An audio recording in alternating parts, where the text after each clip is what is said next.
2020년 11월 1일 벌써 11월 달입니다. 오늘 일요일 뉴스 종합입니다. 먼저 작심 3일 오늘 두 개의 뉴스 있습니다. 그 첫 번째가 MBN 6개월 방송 중지 홍준표가 옳았다. 홍준표가 MBN 기자들 당내 진입 강경하게 기자들까지 쫓아낸 이야기. 조회수가 벌써 2,500회네요. 다음으로 중앙일보에서 오래간만에 홍준표 이야기까지 있습니다. 첫 번째 뉴스로 알려드렸습니다. 유튜브에서 작심 3일 검색하셔서 다시 보기 할 조선일보 브리핑입니다. 간단하게 1분 이하로 하겠습니다. 오늘도 탑 뉴스를 장식하는 사람 추미애입니다. 커밍아웃 뜻 외국의 환한 단체들, 검사들 뿐만 아니고 검사들의 200여 개 이상의 커밍아웃 댓글 뿐만 아니라 인권 단체들이 인권 감수성 떨어진다며 반발하고 있습니다. 추미애가 올린 페이스북 글 좋습니다. 이렇게 커밍아웃 해주시면 개혁만이 답입니다. 이런 글에 대해서 커밍아웃이란 말은 성소수자가 여러가지 불이익을 감수하고 자신의 성적 지향이나 성정체성 등을 스스로 드러내는 것을 의미한다. 그러나 커밍아웃이라는 말을 범죄 등 부정적 면모를 드러낸다는 뜻으로 쓸 경우 본래의 의미를 왜곡하고 성소수자에 대한 부정적 낙인을 강화할 수 있으므로 자제해야 한다는 것입니다. 대선 앞둔 트럼프 나이지리아 급습 미국인 인질 구했다는 소식도 나와 있습니다. 선거용이냐 아니냐를 두고 설왕설래 말이 많습니다. 이 납치범들은 몸값으로 약 11억 원 정도를 요구했고 테러단체에 팔아넘기를 의도했던 것으로 알려졌습니다. 이번 구출 작전에서 정부의 지원이 있었고 니제르, 나이지리아 납치범들의 통화를 추적해 은신처를 파악한 것으로 알려졌습니다. 중앙일보에서 마지막으로 뽑은 김철근 참다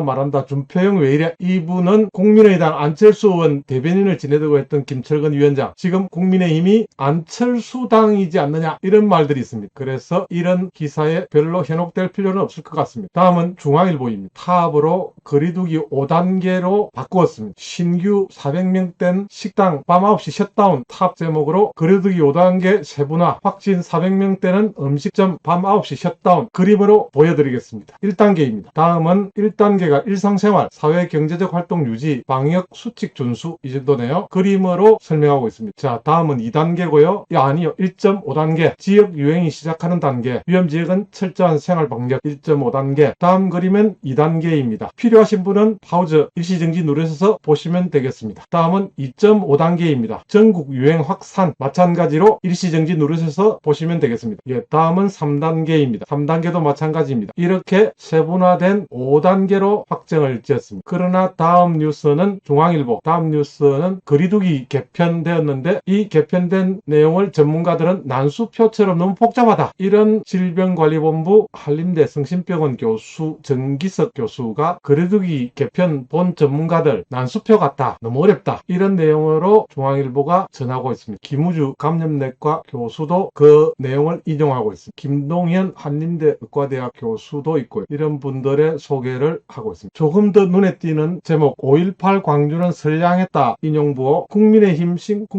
싱크탱크? 이상한데요. 국민의당이군요. 국민의당 싱크탱크 유튜버에서 5.18은 폭동 아니다, 시민권 발동이다라는 중간 내용 중에서요, 광주 시민들 만나보니 절대로 나쁜 짓 할 사람은 없다는 확신이 들었다며 광주에서 인민군 같은 사람이나 그 흔적을 보지 못했다고, 이런 내용도 있는데요. 그리고 그는 김종인 비상대책위원장의 광주 무릎 사과를 두고 여권에서는 쇼라고 말하면 정말 나쁜 사람들이라며 김 위원장이 잘하고 있다고 평가했습니다. 김 위원장과 박 교수는 과거 국보위 재무분과 위원으로 함께 지낸 사이라고 합니다. 국민의당 싱크탱크, 국민의당의 싱크탱크가 있는 모양입니다. 서민 교수 또 조국 아들 2020년 입대 약속 지켜라. 2020년 2달도 안 남았죠. 그 대답으로 조국은 졸업 뒤에 갈 것이라고 합니다.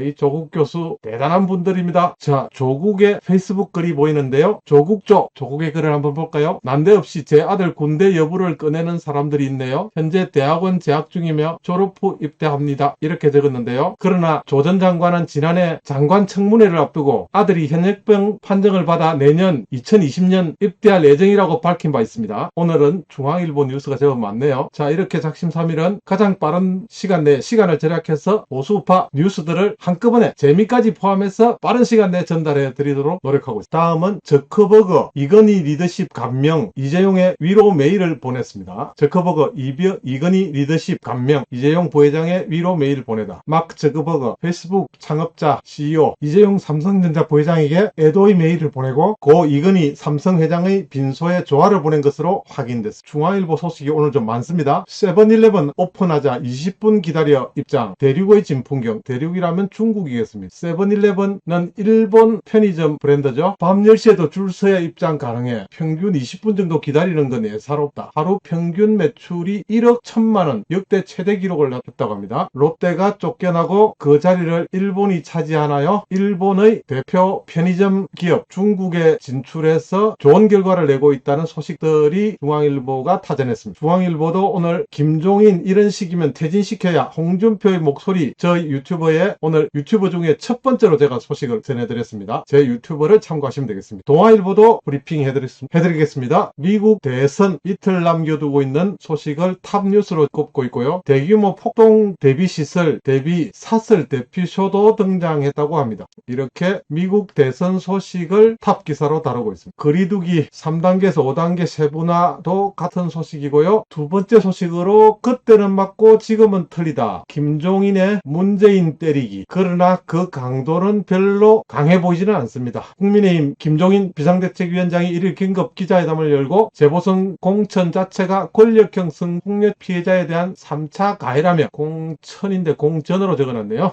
동아일보가 제가 보기엔 글자가 틀렸네요. 이제 당헌까지 고쳐서 서울 부산시장 보궐공천을 강행하다니 기가 찰 노릇이다. 이렇게 비판했습니다. 김 위원장이. 김 위원장 그리고 내년 보선은 여당 출신 시장의 잇따른 권력형 성폭행으로 인해 치러지는 성추행 보궐선거라며 적당히 정치적으로 뭉개려 청와대와 여권의 미필적 고의가 작용한 결과다. 당 지도부가 비겁하게 당원 뒤로 숨어 양심을 버리는 것은 국민이 바라는 바가 아니다라고 지적했습니다. 이 소식을 동아일보 전하고 있고요. 이렇게 아직도 작심삼일 비디오 일기 구독, 좋아요는 그냥 꾹 하시면 되고요. 아직도 구독하지 않으신 분 구독도 부탁드립니다. 주요 언론사 소식 전해드렸고요.